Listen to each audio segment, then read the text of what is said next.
Hello বন্ধুরা, আসসালামু আলাইকুম। পাপড়ি মাশরুম অ্যান্ড অ্যাগ্রো ফার্মের পক্ষ থেকে সবাইকে শুভেচ্ছা। আশা করি সবাই ভালো আছেন। একজন শ্রদ্ধেয় নতুন উদ্যোক্তা জানতে চেয়েছেন। মাশরুমের ছবিটা আমি স্ক্রিনে দিয়ে দিয়েছি যাতে সবার বুঝতে সুবিধা হয়। মাশরুমের পাতাগুলো এরকম ভেজা কেন, এ বিষয়ে উনি জানতে চাচ্ছেন।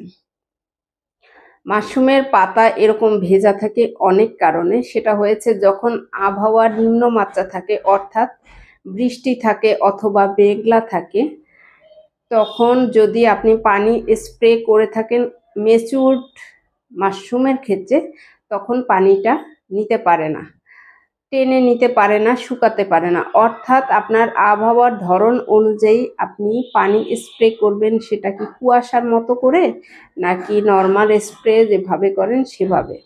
এটা আপনাকে আবহাওয়ার ধরন বুঝতে হবে এবং পাতাটা কতটুকু ম্যাচিউরড হয়েছে সেটার ধরন আপনাকে বুঝতে হবে। যদি আবহাওয়ার কারণে এটা হয়ে থাকে সেটাও আপনাকে বুঝে নিতে হবে, অথবা যদি ম্যাচিউরড হওয়ার পরও আপনি পানি স্প্রে করেন সেক্ষেত্রেও কিন্তু পানিটা টেনে নিতে পারে না, তখন পাতাটা এরকমই ভেজা থাকে।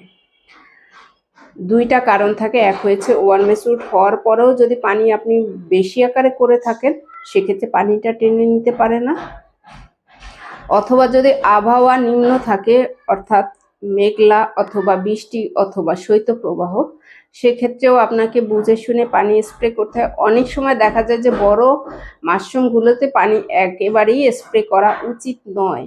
সেটা আপনি যখন ধীরে ধীরে চাষ করবেন আপনি বুঝতে পারবেন, এবং এরকম সমস্যাগুলো যখন আপনারা দেখান আমরা চেষ্টা করব আপনাদের ধরিয়ে দেওয়ার ভুল ত্রুটিগুলো, যাতে আপনি নিজেও জানতে পারেন এবং যারা জানতেন না তারাও জেনে নিতে পারেন।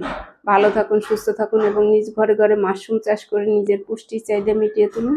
ভালো থাকুন, আল্লাহ হাফেজ।